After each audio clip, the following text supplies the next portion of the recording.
Hello friends, நம்ம இப்போது பண்டிகை சீசனில் இருக்கோம். இப்போ நான் உங்களுக்கு கடையில் வைக்கிற மாதிரி பூந்தி லட்டு தான் செய்ய போகிறேன். வாங்க பார்க்கலாம். கடையில் வைக்கிற மாதிரியே இருக்கும், ஸ்வீட்டு சூப்பராக இருக்கும். எப்படி செய்கிறதுன்னு ஈஸியாக காட்டுறேன். ஃபஸ்ட்டு நம்ம 4 கப்பு கடலை மாவு எடுத்து ஜலிச்சிக்கலாம். நம்ம ஒரு ஜல்லடையில் வச்சு ஜலிச்சு எடுத்துக்கலாம். கட்டி இல்லாமல் நல்லா ஜலிச்சு எடுத்துக்கலாம். உங்களுக்கு எவ்வளோ வேணுமோ அவ்வளோ அளவு எடுத்துக்கோங்க. நான் 4 கப் எடுத்துன்னு இருக்கேன். நல்லா ஜலிச்சு எடுங்க. நம்ம ஜலிச்சுனாக்கா கட்டி இல்லாமல் இருக்கும். நம்மளுக்கு பூந்தி செய்யும் போது ஈஸியாக இருக்கும், க்ளீனாக வரும். இதேமாரி இன்னும் 2 கப்பு போட்டு ஜலிக்கிறேன்.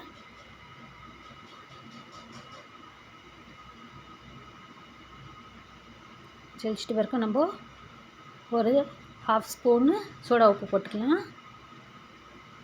டீஸ்பூனில் போடுங்க. அப்புறமா ஒரு கரண்டியை வச்சு நல்லா மிக்ஸ் பண்ணி எடுத்துங்க.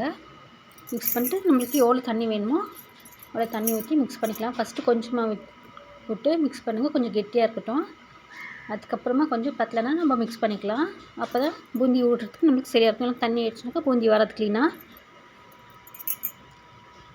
இப்போ நான் இது போடுறேன், எல்லோ எசன்ஸு, ஃபுட் கலரு. உங்களுக்கு எசன்ஸு ஃபுட் கலர் வேணுனாக்கா போடுங்க, இல்லைனாக்கா வேண்டாம், ஆப்ஷனல்ஸ் தான். சும்மா கலருக்கு தான் போடுறது. மிக்ஸ் பண்ணி வச்சாச்சு. இப்போ நம்ம ஒரு கடாயை வச்சு எண்ணெய் ஊற்றி வைக்கலாம். எண்ணெய் காயிட்டோம். எண்ணெய் காய்ச்சிட்டு பிறக்கும் நம்ம பூந்தி போடுறதுக்கு கரண்டி எடுத்துக்கலாம். ஜல்லி கரண்டி இல்லை பூந்தி பிளேட்டு எது இருந்தாலும் நம்ம எடுத்துக்கலாம். இப்போ எண்ணெய் நல்லா காய்ச்சிட்டு பிறகு நம்ம ஸ்லோ பண்ணலாம். லோ ஃப்ளேமில் வைக்கலாம். ரொம்ப ஹை ஃப்ளேமில் வேண்டாம். நல்லா காய்ச்சிட்டு லோ ஃப்ளேமில் வைக்கலாம். இப்போது லோ ஃப்ளேமில் வச்சுட்டு அந்த கரண்டியில் நம்ம ஒரு கரண்டியை மாவு அதில் ஊற்றலாம். பூந்தி நல்லா ஃபாஸ்ட்டாக விழும். அது விழலாம், தட்டுங்க. அந்த கரண்டி அப்படி நல்லா தட்டுனா உங்களுக்கு முத்தாக அழகாக விழும். அது விழுந்தோடனே நம்ம கரண்டியை எடுத்து நல்லா மிக்ஸ் பண்ணி விடலாம். ஒரு 2 நிமிஷம் இது ஆகட்டும்.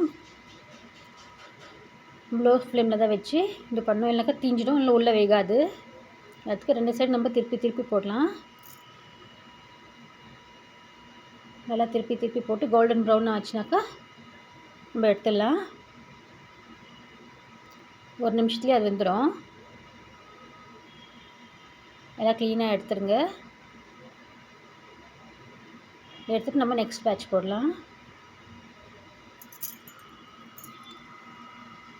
நெக்ஸ்ட்டு அதே மாதிரி நம்ம அந்த கரண்டியில் மாவு விட்டு நல்லா தட்டி விட்டால் பூந்தி க்ளீனாக விழும்.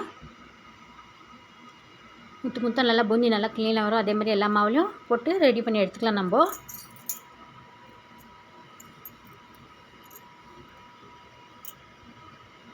எல்லாம் கோல்டன் ப்ரௌனில் வேக வச்சு நம்ம எடுத்து வச்சுக்கலாம். எல்லாத்தையும் செஞ்சு நான் காட்டுறேன்.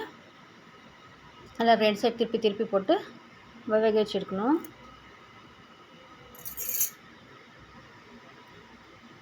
அப்போ தான் நல்லாயிருக்கும். எல்லாம் க்ளீனாக எடுத்தாச்சு. இப்போ எடுத்து நம்ம செப்பரேட்டாக வச்சுக்கணும். இப்போ நம்ம ஜீரா செய்யலாம். ஜீரா செய்யறதுக்கு நான் 3.5 கப்பு சர்க்கரை எடுத்துன்னு இருக்கேன். 4 கப்பு மாவுக்கு 3.5 கப்பு சர்க்கரை ஸ்டவ் மேலே வச்சு சும்மா கொஞ்சோண்டு தண்ணி விட்டு நம்ம அது காய்ச்சலாம். ஜீரா காய்ச்சலாம். ஒரு கம்பி அளவுக்கு தான் வரணும். சர்க்கரை எடுத்து 3.5 கப்பில் சர்க்கரையில் 1.5 கப்பு நான் தண்ணி விட்டு ஜீரா காய்ச்சுறேன். நல்லா சர்க்கரை காரிட்டோம். ரொம்ப கெட்டியாக வேண்டாம், ஒரு சின்ன மெலிஸ் கம்மி பதத்தில் வந்தால் போதும். இப்போ ஜீராவில் நல்லா காஞ்சிருச்சு. போதும். சின்ன மெலிசாக ஒரு கம்பி பதத்தில் வந்தாவே போதும். இப்போ நம்ம ஆஃப் பண்ணிட்டு அந்த ஜீரா எடுத்து அந்த பூந்தியில் நம்ம செஞ்சோம் இல்லைங்களா, அதை ஊற்றிடலாம். அது ஃபுல்லாக முழுகிற அளவுக்கு நம்ம ஊற்றணும். ஜீரா ஊற அந்த ஜீரா எல்லாம் ஃபுல்லாக அது இசுத்துக்கும். அது மாதிரி நம்ம ஊற்றி வைக்கணும். நல்லா உள்ளே ஃபுல்லாக டிப் பண்ணுங்க. அப்படியே விட்டுருங்க. கொஞ்ச நேரம் நல்லா ஊறட்டும். அது நல்லா மிக்ஸ் பண்ணிட்டு விட்டுட்டா நல்லா ஊறும். ஒரு 2 ஹவர் விட்டுடுங்க. அப்புறமா பார்க்கலாம். நல்லா கூல் ஆயிடுச்சு. ஜீரகம் எதுவுமே இல்லை பாருங்கள், எல்லாம் எடுத்துக்கிச்சு. இப்போ நம்ம ஒரு மிக்ஸி ஜார் எடுத்து கொஞ்சோண்டு ஒரு 2 கரண்டி அளவுக்கு மிக்ஸ் பண்ணி எடுத்துக்கலாம். ஒரு 2 கரண்டி அதில் போட்டு அந்த பூந்தியை நம்ம மிக்ஸியில் கிரைண்ட் பண்ணி எடுத்துக்கலாம். கிரைண்ட் பண்ணி எடுத்துகிட்டு அந்த பூந்தியில் எடுத்து கொட்டிட்டு கொஞ்சம் ஏலக்காய் பவுடர் போடலாம். அது போட்டு நல்லா மிக்ஸ் பண்ணலாம். அப்போ தான் நம்மளுக்கு பிடிக்கிறதுக்கு நல்லா வரும். ஒரு 2 ஏலக்காய் பவுட்ரு பண்ணி அதில் போட்டிருக்கேன்.